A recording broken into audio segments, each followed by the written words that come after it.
Hey folks, welcome to another Hammond Collection review on Jurassic collectibles.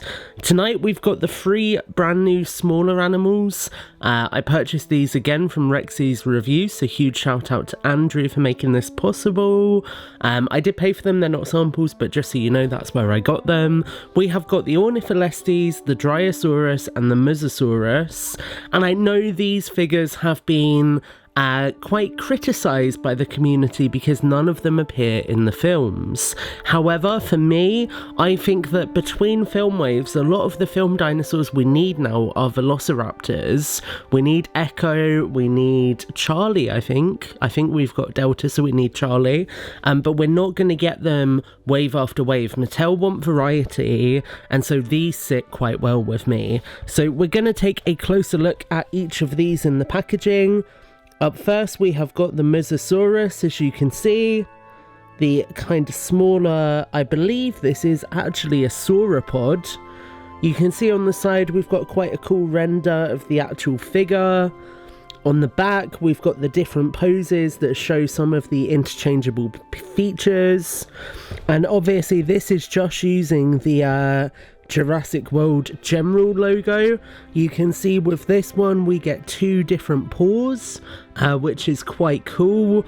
So these again, like the Sinoceratops, making the most of interchangeability.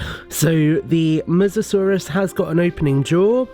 The Dryosaurus has not got an opening jaw. So you can see in there we've got an interchangeable jaw piece. Again, the usual Hammond Collection packaging you'd expect, that render on the side. I find it interesting that the way this one is posed almost looks like it's modelled off of a Pachycephalosaurus render or a Stygimoloch render.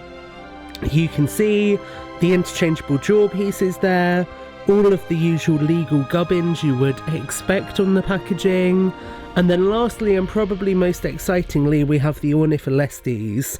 And this, I think, is a carnivore. It certainly has got the aesthetic of a carnivore, as you can see there. Feels very sort of Jurassic Park raptor style with this colour scheme.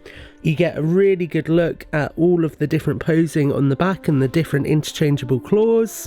You can see those in the packaging just there. You have some that are kind of spread wide and others that look like they're sort of being held closer to the animal's body. So if we bring the 3 of them back in, you can see quite a cool assortment of figures. Do let me know your opinion down below, whether you're happy to get general dinosaurs or if you want purely movie focused stuff in the line. And come back in a moment when we'll have these cracked open and we'll take a closer look at each of them.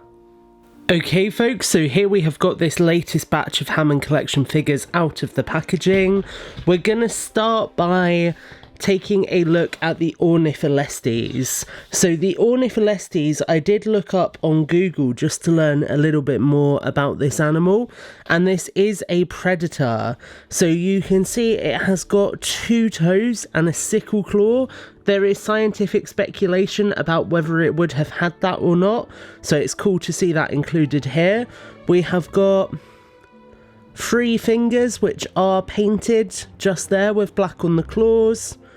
This really nice head sculpt with an opening jaw, although unfortunately mine has got some paint splash there, and I don't know how well it's coming out on camera, but the paint around the front of the mouth looks a bit chipped. I'll be honest, if they're going as far as packing in interchangeable hands and things, I don't want any of that if they can't fix the QC, so it's sad to see that that is still an issue plaguing Hammond Collection. Beyond that, we have got this dark red paint for the legs, which looks really good. We actually have the simulation of feathers going down the back of the animal as well. I would really love more feathered dinosaurs in the Hammond Collection. And you can see overall it is about the size of a velociraptor. It's got all of the usual articulation we'd expect. That head sculpt there looks really good with the feathers. It's a bit weird there's no feathering on the neck though. I don't really like that. We do have underbelly paint, as you can see. and it stands fairly well. I will say the joints in this feel incredibly loose. It's all of the usual kind of articulation you would expect for a Hammond Collection. We get the continuation of the wire tails, but the articulation this time around does, like I say, feel particularly loose. Now what we get accessory wise with this one is 2 claws that are facing down. So what we should in theory be able to do is pop out the wrists just there. They are incredibly thin wrist joints. That does make me a little bit nervous, but they are quite rubbery, so I think they might be okay. And there you can see, you can kind of get, if we articulate them down, the sort of expression of the animal with its claws down where it's kind of hunting. So that is quite cool. The Ornitholestes, not a bad release at all, despite the QC issues and the loose joints. We'll then go for the Dryosaurus next, and you can see very different colour palette here. The Dryosaurus, we get these sort of dark greens mixed with these lighter greens. You've got this brown patterning that goes throughout the figure. You've got paintwork on the toe claws and even the little claw at the back. Or you don't on the little claw at the back. Mattel, come on. That is disappointing. We then have got these smaller arms. No paintwork on the fingers, but they don't really have fingernails. We've got this head that does look a little bit goofy, I'm not gonna lie. It is on a ball joint, but it kind of feels like it doesn't want to move. That's making me a bit nervous. You can see that just there, the open mouth, the tail, and what you get with this one is an alternate closed mouth, so we can create a horror scene, break off the figure's face, and add that closed mouth on there. And that does look like that's going to be quite difficult to get back off. But you can see, like I say, articulation there. You can give it more of a Gallimimus style gait if you want to, which looks quite cool. The patterning on the head particularly is really nice. And overall, this is not a bad figure. You've got paint on the tail. Again, the bendy rubber tail. Very thin and slender on this particular figure. It's quite hard to get that bend looking natural, I would say. That just does not really look natural at all. So let's straighten it back out. But yeah, all in all, the Dryosaurus, even, not the Ornitholestes, the Dryosaurus is a decent enough figure. Articulation is kind of what you would expect. I'd say it's a bit different here, where you've got ball joints here and here. A little bit slender in the legs, a little bit harder to pose, but it's still a decent enough figure. And then the last figure we get is the Mussaurus. You can see the Mussaurus obviously being a smaller scale. I think it's a small sauropod, I might be wrong on that, but it is 4-legged, so you've got these kind of thick hind legs, and then these front legs with a sort of flat facing palms. You've got this really gorgeous mixture of blues used for the patterning here throughout this figure. Looks really, really great. Some nice texture work throughout. Some nice paint on the head with the eye. Those darker blues.